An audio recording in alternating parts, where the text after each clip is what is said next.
Stage पे Congress party और India गठबंधन के वरिष्ठ नेता, गठबंधन के कार्यकर्ता, भाइयों और बहनों, प्रेस के हमारे मित्रों, आप सबका यहाँ बहुत बहुत स्वागत, नमस्कार। कैसे हैं आप लोग? ठीक है?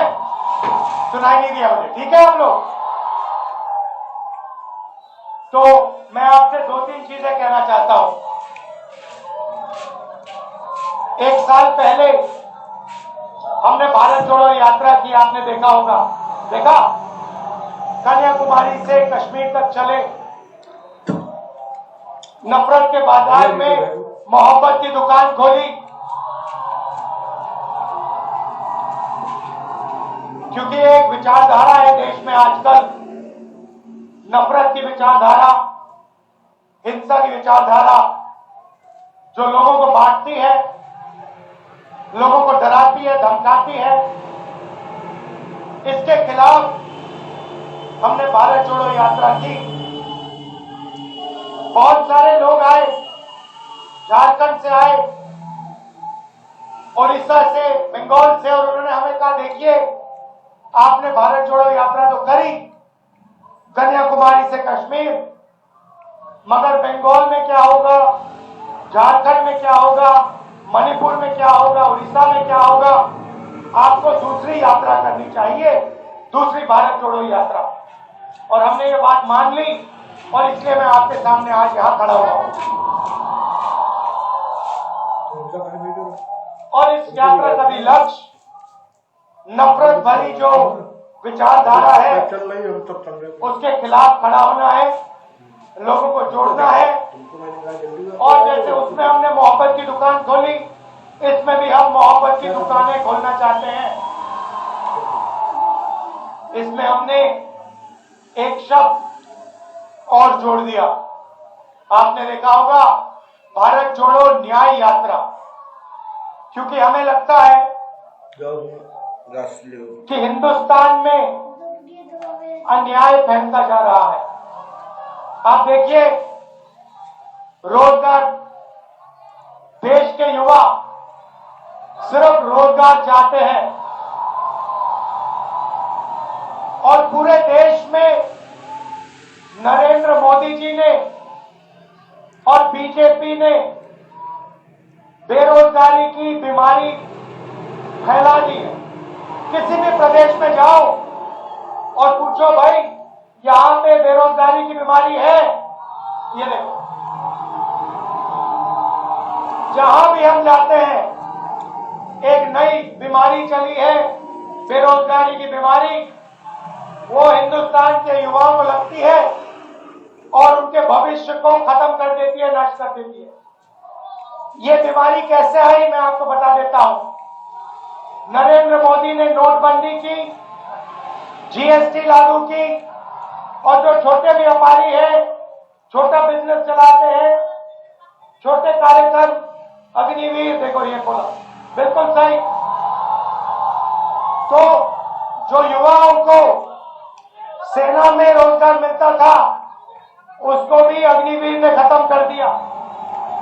और भाइयों और बहनों, एक और बात मैं आपको बताना चाहता हूं। जो आपने अग्निवीर की बात छेड़ी, मेरे पास 100-200 युवा आए, कुछ महीने पहले की बात है।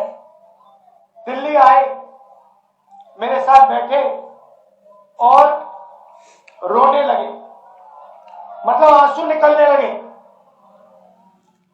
20-25 युवाओं के आंख से आंसू निकलने लगे। मैंने पूछा, आप रो क्यों रहे हो, क्या हुआ? मुझे कहते, राहुल जी, हमने 5 साल सेना में जाने की प्रैक्टिस की, रनिंग की, वर्जिश की,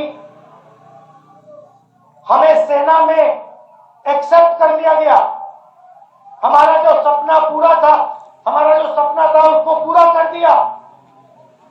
और फिर 3 साल बाद हमें कहते हैं, टाल टाल कर कहते हैं, तुम्हें सेना में नहीं लिया जाएगा, क्योंकि अब अग्निवीर लागू हो गया है, ना तुम इधर के ना तुम उधर के 1,50,000 युवाओं को पहले आर्मी में लिया और फिर आर्मी से निकाल दिया और उनको कहा कि तुम्हें सेना में नहीं लिया जाएगा और तुम्हें अग्निवीर में भी नहीं लिया जाएगा।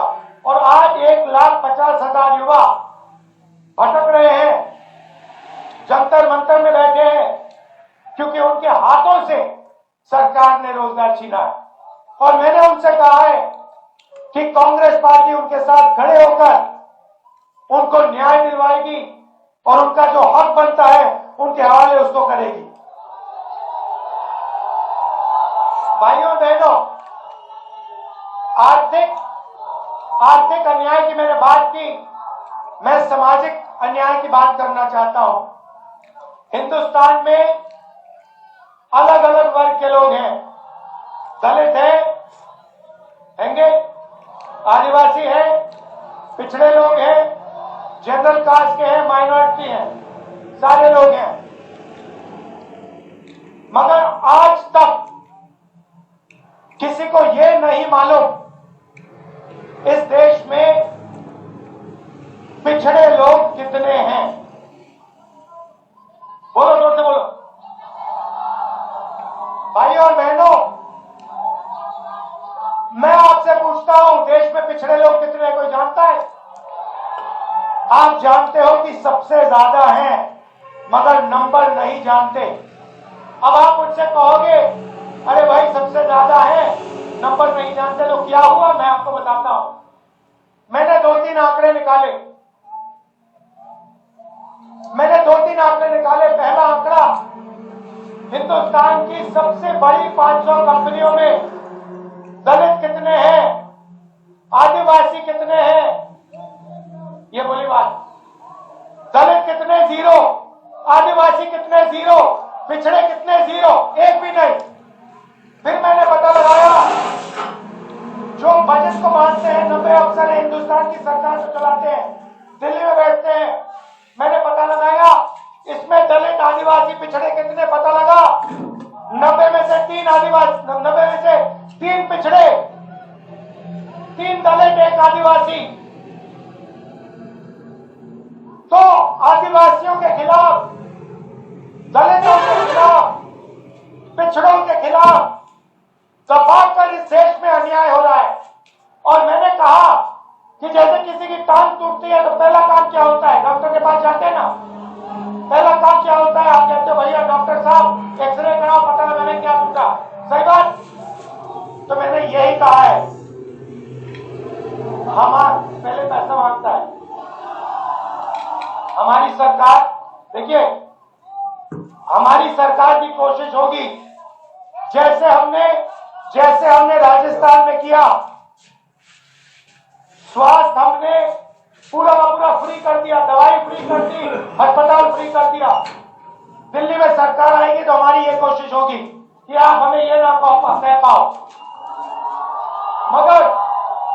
मगर मैं जाति जनगणना की बात कर रहा हूं। हम जाति जनगणना की बात कर रहा हूं। मैंने कहा कि जैसे किसी को चोट लगती है तो एक्सरे होता है, वैसे ही हिंदुस्तान का एक्सरे होना चाहिए, जाति जनगणना होनी चाहिए, पता लगाना चाहिए देश में दलित कितने, आदिवासी कितने, पिछड़े कितने, माइनॉरिटी कितने, जनरल कितने। वही पहला कदम है न्याय देने का। अगर हमने मालूम ही नहीं कि आदिवासी कितने, पिछड़े लोग कितने, तो न्याय की कैसे बात हो सकती है? जैसे ही मैंने जाति जनगणना की बात की, वैसे ही नरेंद्र मोदी कहते हैं देश में कोई जात नहीं, देश में सिर्फ जो जात है एक।